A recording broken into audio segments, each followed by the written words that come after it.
All right दोस्तों, क्या हाल चाल। सो इस वीडियो में हम लोग बनाएंगे एक शेल स्क्रिप्टिंग का रियल लाइफ प्रोजेक्ट, जिसमें हम लोग स्टेप बाय स्टेप समझेंगे कि एक रियल लाइफ का जो प्रोजेक्ट है या तो स्क्रिप्ट है कैसे बनाई जाती है। एंड ऑल्सो ये चीज़ें हम सीखेंगे कि जो हम अभी तक हम लोग ने बेसिक कॉन्सेप्ट पढ़े हैं शेल स्क्रिप्टिंग के, उसको रियल लाइफ में कैसे इंप्लीमेंट करना है, यूज़ करना है, और एक अच्छे से यूज़फुल स्क्रिप्ट कैसे हम लोग बना सकते हैं। सो वीडियो शुरू करते हैं। हमारे प्रोजेक्ट का जो नाम है वो है अर्काइव ओल्ड लॉग्स या तो अर्काइव लार्ज फाइल्स। थोड़ा सा और हम लोग और अच्छे से समझेंगे। ओके, सो पहला पॉइंट, जब भी हम लोग कोई एक प्रोजेक्ट स्टार्ट करते हैं या तो स्क्रिप्ट स्टार्ट करते हैं, सबसे पहले हमें रिक्वायरमेंट जो भी रहती है ना, उसको समझना बहुत ज़रूरी है। अच्छे से पहले रिक्वायरमेंट समझो। ठीक है, जैसे कि इस प्रोजेक्ट का जो रिक्वायरमेंट है यहाँ पे दिया है, in a given directory if you find files more than a given size.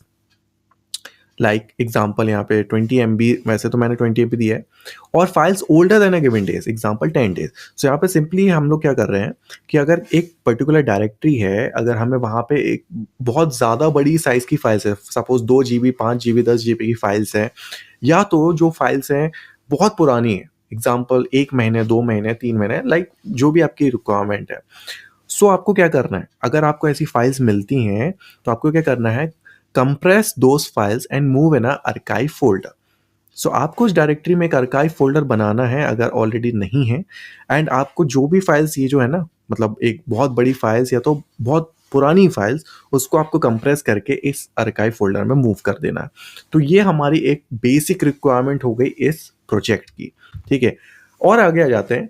सबसे पहले समझते हैं why are we making this script and maybe purpose of this script. क्यों ज़रूरी है ऐसी स्क्रिप्ट बनाने की। ठीक है, तो अगर मैं रियल लाइफ, मैंने पहले ही बोला था रियल लाइफ प्रोजेक्ट है ये।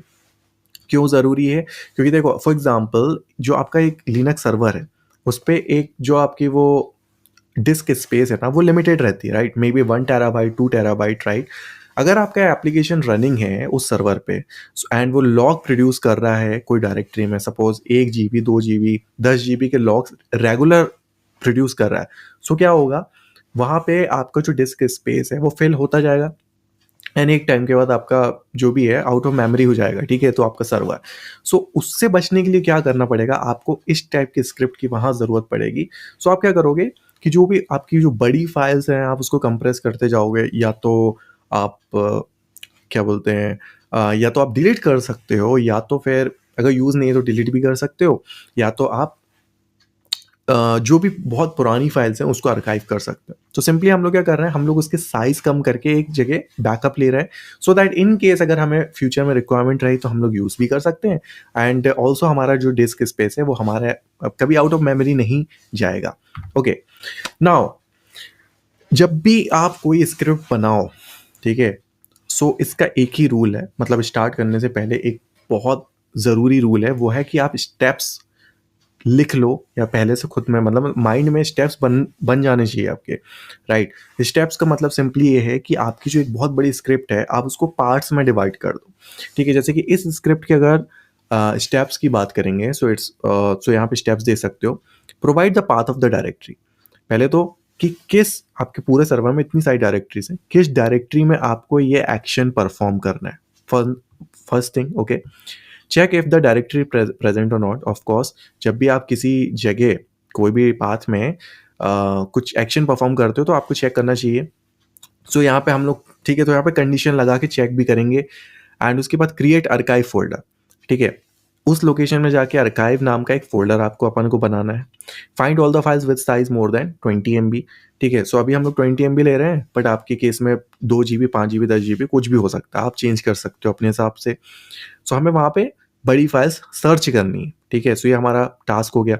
उसके बाद क्या करना है, जो भी फाइल्स हमें मिली, मे बी एक हो सकती है, मल्टीपल फाइल्स भी हो सकती हैं, उसके बाद हमें क्या है, उन फाइल्स को कंप्रेस करना है। उसके बाद देखेंगे move the compressed file in archive folder. तो जो भी हम लोग ने फाइल्स कंप्रेस्ड करी है उसको आर्काइव फोल्डर में हम लोग को मूव करना है। उसके बाद लास्ट में हम लोग क्या है, ये जो स्क्रिप्ट है एंड जो ये जो टास्क है उसको ऑटोमेट करना है। उसके लिए हम लोग एक क्रॉन जॉब बना देंगे जो कि एक गिवन टाइम पे रोज ये चेक करेगा एंड आर्काइव करता रहेगा, तो हमारा डिस्क स्पेस मतलब फुल नहीं होगा। तो इतने स्टेप समझ गए हो। अब अभी हमारा जो मेन जो नेक्स्ट स्टेप है वो क्या है, ऑफ कोर्स इम्प्लीमेंट करना टर्मिनल पे जाके अभी हम लोग स्क्रिप्ट बनाएंगे, ठीक है। सो वीडियो शुरू होने से पहले मैं देखो ये ऑलरेडी मेरे पास स्क्रिप्ट मेरे पास ऑलरेडी बनी हुई है, ठीक है। तो मैं पहले आपको चला के दिखा देता हूँ कि ये वर्क कैसे करती है, एंड उसके बाद हम लोग स्टेप बाय स्टेप फिर से हम लोग देखेंगे कि उसको बनाना कैसे है, और एक एक स्टेप समझेंगे कि उसमें हम लोग ने क्या क्या कर रहे हैं। ओके, ठीक है। सबसे पहले मैं अपने लोकेशन में चले जाता हूँ। यहाँ पे देखोगे तो archive files डॉट एस है, एंड मुझे किस लोकेशन में यह सर्च करना है मैं बता रहा हूँ,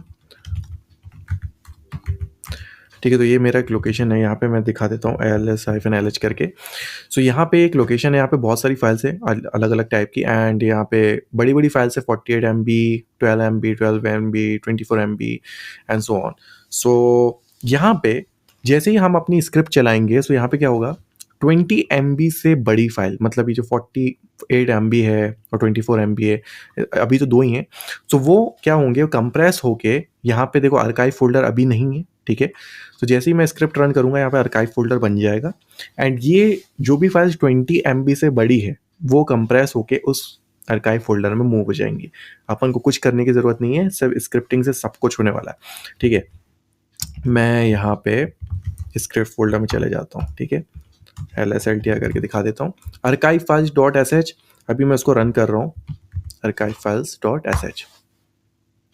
ओके, दैट्स इट। एंड यहाँ पे इसने लॉग्स भी प्रिंट कर दिए, ठीक है। तो मैंने लॉगिंग भी अनेबल करी थी, तो ये देखो इसने टाइम वगैरह दे दिया, एंड उसने बता भी दिया अर्काइविंग कौन सी फाइल, 50 MB वाली फाइल, एंड उसने अर्काइव फोल्डर में मूव कर दी, एंड मिड साइज वाली फाइल भी ये फाइंड अर्काइव फोल्डर में मूव कर दी। तो यहाँ पे लॉग्स भी ऐसे प्रिंट अप कर सकते हो, वो भी हम लोग समझेंगे। अभी यहाँ पे फाइंड फोल्डर्स, फाइंड कमांड मतलब इस अपनी जो मेन डायरेक्टरी थी ना, वो अपन वहाँ चलते हैं। अब यहाँ पे फिर से अगर आप देखोगे तो यहाँ पे एक आर्काइव फोल्डर बन गया, okay, first thing.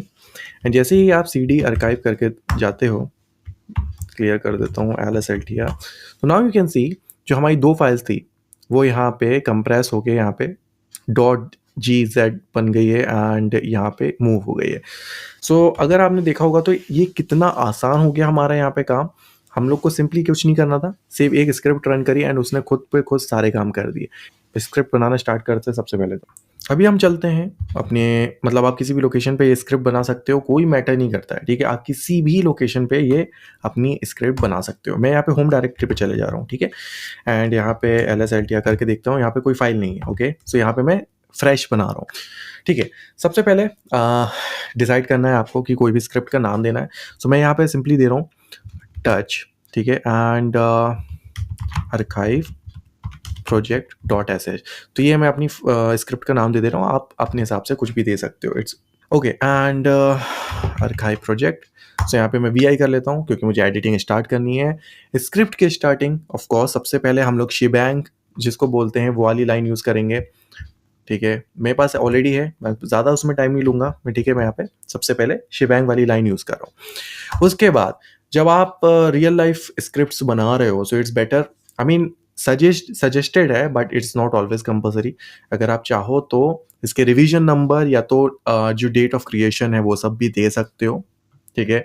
So for example, ठीक है, सो इस टाइप का मैंने दे दिया है, जैसे कि रिवीजन 001, ठीक है। तो ये मैं क्योंकि फर्स्ट टाइम बना रहा हूँ तो 001, कुछ भी अगर मॉडिफिकेशन करते हो तो 002 ऐसा कुछ दे सकते हो, स्क्रिप्ट्स के बैकअप लेके एक्सेट्रा।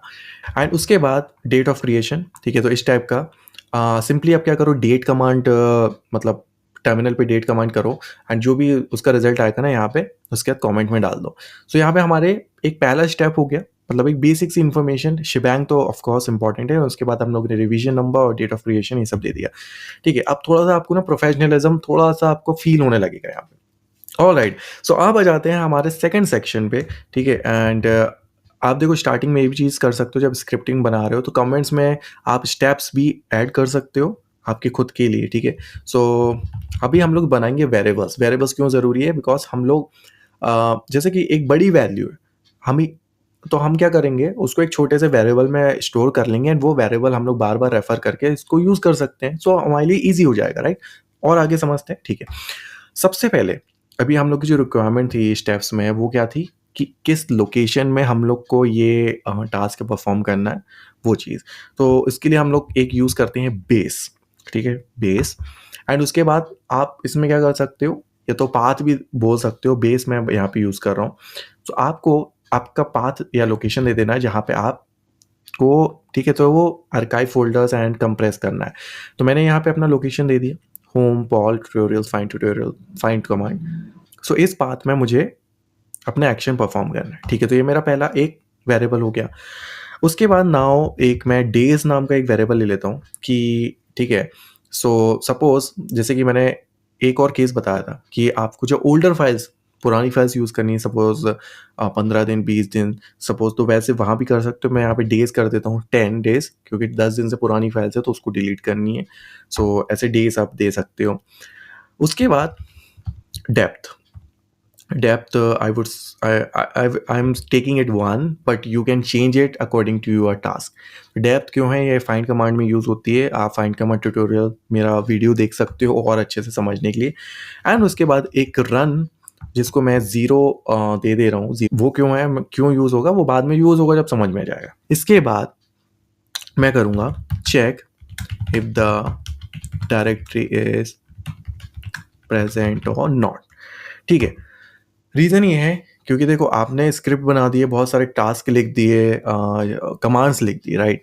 अगर सपोज ये जो आपके जो ये एक आपने एक पाथ दिया है, वो पाथ है ही नहीं, एग्जिस्ट ही नहीं करता, सो आपकी कमांड्स चलेंगी कहाँ, एंड चलना भी नहीं चाहिए, राइट। सो हमें इसलिए चेक करना पड़ता है कि जो गिवन डायरेक्टरी है वो प्रेजेंट है कि नहीं, गलती से तो नहीं दे दिया, एंड सो ऑन। सो ये एक अच्छा तरीका होता है एक्चुअली, एक एक अच्छा फॉर्मेट होता है आपकी स्क्रिप्टिंग के लिए। सो यहाँ पे मैंने देखो एक इफ एल्स केस यूज़ कर लिया है। देखो, अगर आप सिंपली देखोगे तो बहुत आसान है, अगर आपने मेरे शायद स्क्रिप्टिंग वाले वीडियोस देखे हैं तो। सो सिंपल इफ किया मैंने, नॉट -d मतलब डायरेक्टरी, एंड यहाँ पे देखो यूज़ हुआ हमारे वेरिएबल्स का। तो मैंने सिंपली क्या किया, $base। सो इफ कंडीशन को यूज़ करके हम लोग चेक कर रहे हैं कि जो बेस में आपने जो पाथ दिया है वो एग्जिस्ट करता है कि नहीं। अगर एग्जिस्ट नहीं करता है, ये नॉट कर दिया है, नहीं करता है तो क्या करना है, नहीं करता है तो सिंपली आपको प्रिंट करना है डायरेक्टली डज नॉट एग्जिस्ट, और ये आपका पूरा पाथ भी दे देगा। एंड एग्जिट विथ 1, तो एग्जिट स्टेटस 1 के साथ, मतलब जो कि आपका अनसक्सेसफुल है, उसके साथ ही आपका ये स्क्रिप्ट यहाँ पे बंद हो जाएगा, ठीक है। और वही हम चाहते हैं, राइट, कि अगर डायरेक्टरी नहीं है तो सिंपली यहाँ पे बंद हो जाए, हमारी स्क्रिप्ट स्टॉप हो जाए, ठीक है। नाउ मान लो ये पाथ भी है, ठीक है, सब कुछ चेक कर लिया। अभी हमारा नेक्स्ट स्टेप क्या था, अगर उस डायरेक्टरी में आर्काइव फोल्डर नहीं है ऑलरेडी, तो आर्काइव फोल्डर भी बनाना है। मैं यहाँ पे कॉपी पेस्ट कर दे रहा हूँ थोड़ा सा टाइम बचाने के लिए, ठीक है। नाउ अगर आप देखोगे तो मैंने एक और किया है, एक तो कमेंट यूज़ कर लिया विजिबिलिटी के लिए, create archive folder if not present. Simply मैंने क्या किया, इफ कंडीशन लिए, अगेन नॉट डायरेक्टरी, एंड यहाँ पे बेस मतलब यहाँ पे पूरा ये वाला हमारा ये जो पाथ था वो, एंड उस पाथ के अंदर आर्काइव फोल्डर है कि नहीं। अगर नहीं है तो क्या करना है, देन मेक डायरेक्टरी और बेस आर्काइव। तो हमारे पाथ, जो भी पाथ दिया है उसमें आर्काइव फोल्डर अगर नहीं है तो वो बना देगा, अगर है ऑलरेडी तो वो इग्नोर कर देगा, राइट। सो हमें इस टाइप से थोड़ा सा केसेस और कंडीशन यूज़ करके हमें ये चीज़ें हैंडल्स करनी है, ठीक है। अभी अब नेक्स्ट स्टेप पे जाते हैं। अभी हमें अपने पाथ में चेक करना है कि हमें जो पुरानी फाइल्स या तो लार्जर फाइल्स जो भी हैं उसकी लिस्ट चाहिए, राइट। वो कैसे करेंगे वो देखते हैं। तो हम लोग, अभी मैं सिर्फ एक ही केस यहाँ पे कवर कर रहा हूँ जो कि लार्जर फाइल का, राइट। एंड आप थोड़ा सा मॉडिफाई करके उसमें ओल्डर फाइल्स भी यूज़ कर सकते हो। कैसे, लेट्स सी। आप सिंपली यहाँ पे कमेंट कर दोगे, find the list of files larger than 20 MB। तो यहाँ पे मैं अब जो भी कोड यूज़ करूँगा वो इसके लिए है, ठीक है। तो 20 MB से जो भी बड़ी फाइल्स है वो मुझे यहाँ पे चाहिए। सो सिंपली इसके लिए मैं क्या करूँगा, फॉर लूप यूज़ करूँगा, ठीक है। तो फॉर लूप यूज़ किया, एंड उसके बाद आप सिंपली आई इन, एंड यहाँ पे मैं इसके अंदर एक कोड लिखूँगा, ठीक है। वो कोड है फाइंड, ठीक है। एंड फाइंड के बाद आप डायरेक्टरी देते हो, अगेन आपके वेरिएबल का यूज़ हो जाएगा बेस, ठीक है। तो बेस, ये पाथ में मुझे फाइंड करना है। क्या फाइंड करना है, सबसे पहले तो मैक्स डेप्थ, एंड उसके बाद डेप्थ ठीक है, तो मैक्स डेप्थ एक ऑप्शन है जिसमें आपने देखो डेप्थ यहाँ पे 1 दी है, मतलब मुझे सिर्फ इसी डायरेक्टरी के अंदर मुझे सर्च करना है, उसके और अंदर नहीं जाना है। ओके, सो यहाँ पे डेप्थ है। उसके बाद टाइप एफ, क्योंकि मुझे सिर्फ फाइल टाइप ही चाहिए, मुझे हो सकता है क्योंकि डायरेक्टरी भी बड़ी हो तो वो भी दे देगा, मुझे वो नहीं चाहिए, मुझे सिर्फ फाइल्स ही चाहिए। ठीक है, एंड उसके बाद एक और रहेगा साइज। साइज मुझे क्या चाहिए, +20 MB, सिंपल। उसके बाद मैं करूँगा डू एंड उसके बाद करूँगा डन, एंड जो भी हमारा कोड रहेगा ये डू और डन के बीच में रहेगा। ठीक है, तो मैं फिर से थोड़ा सा और एक्सप्लेन कर दूं, मैं पूरी कोशिश कर रहा हूँ कि एक्सप्लेन कर दूं। यहाँ पे क्या कर रहा है, for I in find base max depth. ठीक है, तो ये पूरा है। अब देखो ये जो ये पूरी कमांड है ना फाइंड वाली, इससे हम लोग क्या फाइंड कर रहे हैं कि 20 MB से जितनी भी बड़ी फाइल्स है उसकी लिस्ट दे दो। और ये जो फॉर कमांड क्या करेगा, जो लिस्ट है मतलब समझ लो 2 फाइल या तो 3 फाइल्स है, वो 3 फाइल्स की लिस्ट आ गई, एंड फॉर लूप क्या एक एक करके एक एक फाइल के लिए वो लूप चलता जाएगा। ठीक है, सो हम लोग हर एक फाइल पे एक्शन परफॉर्म कर सकते हैं यूजिंग द फॉर लूप। ठीक है, तो थोड़ा सा प्लीज प्रैक्टिस करना इसको देख के, तो आपको अच्छे से क्लियर हो जाएगा। अभी मैं एक कंडीशन यहाँ पे यूज कर दे रहा हूँ, ऑल दो इट्स नॉट कंपल्सरी, बट एक अच्छा वे है ये यूज करने का। ठीक है, सो यहाँ पे इफ कंडीशन है एंड $run इक्वल टू 0। ठीक है, देन एंड fi। मैं यहाँ पे क्या कर रहा हूँ, इफ कंडीशन यूज करी है एंड मैंने यूज किया रन इक्वल टू 0। अगर रन 0 है तो ही आगे बढ़ना है, नहीं तो नहीं करना है। ठीक है, अगर आपको याद होगा तो ऊपर हम लोग ने वेरिएबल में रन की वैल्यू 0 करी है। अभी हमारे पास लिस्ट आ गई कि 20 MB से बड़ी फाइल्स हैं, हमारे पास लिस्ट आ गई फॉर लूप को यूज करके। अभी हम लोग को सिर्फ एक ये चीज ऐड करनी है, क्या, gzip $i, ठीक है, एंड और exit 1। ठीक है, तो इसका मतलब क्या है, देखो gzip तो आपको पता है कंप्रेस करने के लिए यूज होता है। $i मतलब क्या है, देखो ये जो i है that is also a variable and for loop. तो ये क्या है, जब फॉर लूप चलाना है फाइंड कमांड के, तो समझ लो फाइंड कमांड में 3 फाइल्स आई, तो i पहले क्या करेगा, i पहले ही फाइल को उठाएगा, उस पर कुछ एक्शन परफॉर्म करेगा, दूसरी फाइल पे करेगा, तीसरी फाइल पे करेगा। तो i में क्या है, फाइल की वैल्यू या तो फाइल का नाम है। ओके, तो हम लोग ने क्या किया, पहली बार में पहली फाइल का नाम उठाया, उसको gzip किया, कंप्रेस किया। अगर ये gzip नहीं होता है तो एग्जिट करना है हमें। ठीक है, अभी आगे नहीं बढ़ना है, एग्जिट करना है, मतलब exit 1 क्या है, अनसक्सेसफुल। ये स्क्रिप्ट यहीं पे हमें रोकनी है ये। ठीक है, तो ये अगेन फिर वही है कि नेगेटिव केसेस को हैंडल करने के लिए। अगर मान लो ये gzip हो गया, ओके, सो मुझे क्या करना है, मूव mv, ठीक है, $i.gz, क्योंकि देखो अभी हम लोग ने gzip किया ना, तो जो फाइल का नाम क्या हो जाएगा, फाइल का नाम .gz, क्योंकि कंप्रेस होके वो gz के फॉर्म में चेंज हो जाती है। तो हमें वो वाली फाइल को कहाँ करना है, बेस में जो आर्काइव फोल्डर हमने बनाया था यहाँ पे, उसके अंदर मूव करना है। मूव मतलब कॉपी नहीं, मूव करना मतलब, ठीक है, भेज देंगे, दैट्स इट। सो अभी हमारी स्क्रिप्ट इतनी ही है। एंड रही बात इसमें थोड़ा सा, देखो अभी आप बहुत कुछ चीज़ ऐड कर सकते हो अपने अकॉर्डिंग। मैं सिर्फ एक नॉर्मल बेसिक फंक्शनैलिटी यहाँ पे ऐड कर रहा हूँ।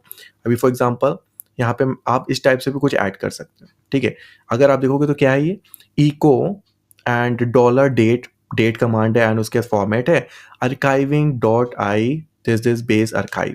तो यहाँ पे आप लॉगिंग ऐड कर रहे हो, तो जो भी एक्शन परफॉर्म होगा तो वहाँ पे आपके मतलब लॉग्स काइंड ऑफ प्रिंट हो जाएंगे कि क्या एक्शन परफॉर्म हो रहा है, राइट। सो अभी हमारी ये जो स्क्रिप्ट है कंप्लीट हो गई है।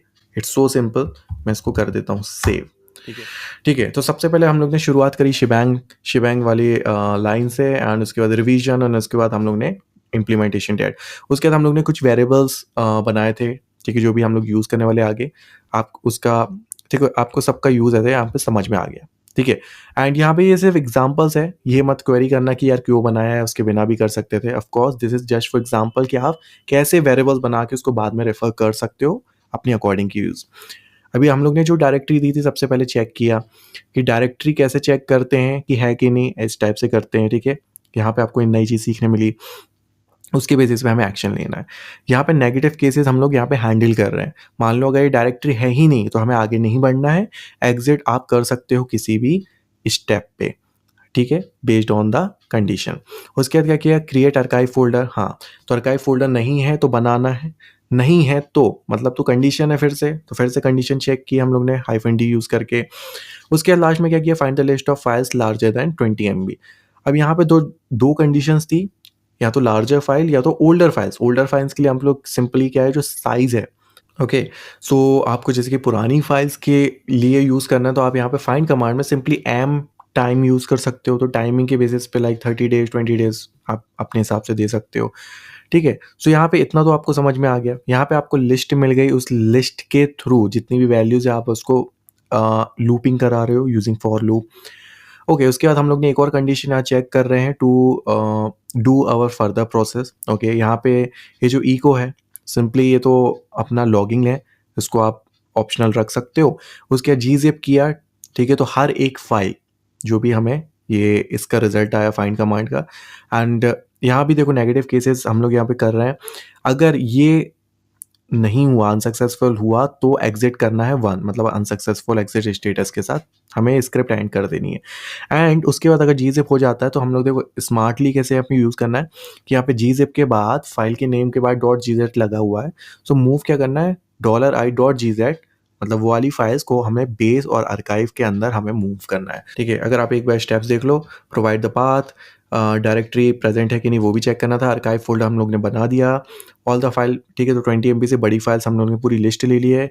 कंप्रेस ईच फाइल्स, सारी फाइल्स को हम लोग ने कम, ठीक है, 1 बाय 1 लूप के थ्रू हम लोग ने सारी फाइल्स को कंप्रेस कर लिया gzip करके। Move the compress file archive folder में मूव कर लिया। और लास्ट एक चीज़ है कि make a cron job to run script every day at given time.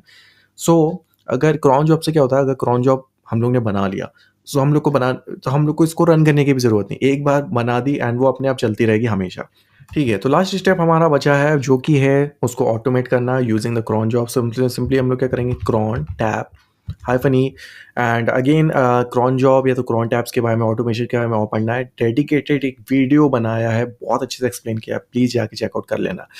-e and उसके बाद इंसर्ट, क्योंकि इंसर्ट हमें करना है। अभी हमें हम लोग एक जो क्रॉन जॉब है उसका फॉर्मेटिंग है, टाइम को वो देना है। तो सिंपली फॉर एग्जांपल मैं यहाँ पे दे देता हूँ 5 and 01 and star star star.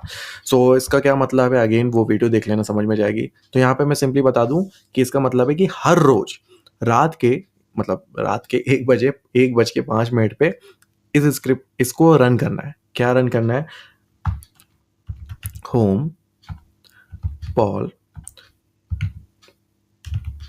Archive project.sh, ठीक है। सो हर रोज 1 बज के 5 मिनट रात में आपको ये वाली हमारी स्क्रिप्ट चलानी है। It's so simple, very simple, ठीक है। एंड उसके बाद कॉलन W की मैं इसको सेव कर देता हूँ। नाउ अगर आप देखोगे तो इंस्टॉलिंग न्यू क्रॉन टैब, ठीक है।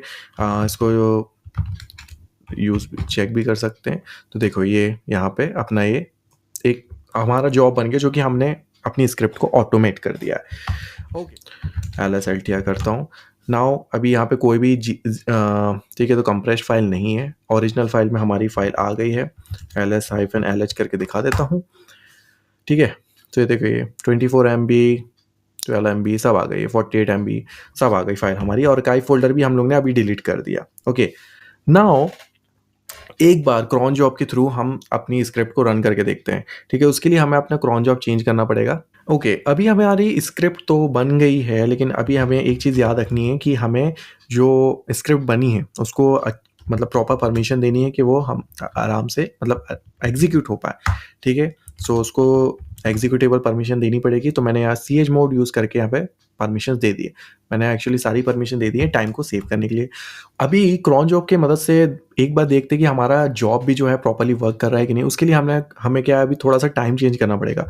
अभी सबसे पहले देख लेते हैं डेट कमांड यूज़ करके कि अभी एग्जैक्ट टाइम क्या है, 23:56, ठीक है। सो 23 अगर 57 कर दूं मैं, कितना टाइम है, 23:57 कर दूं, so we can see simply जल्दी से मैं 23:57, ठीक है, जल्दी से मैं क्विकली कर देता हूँ इंस्टॉलिंग, डेट करता हूँ, अभी भी चलो 56 ही है, और जैसे ही 57 होगा वी विल चेक कि हमारा जो ये स्क्रिप्ट है ना वो चली है कि नहीं।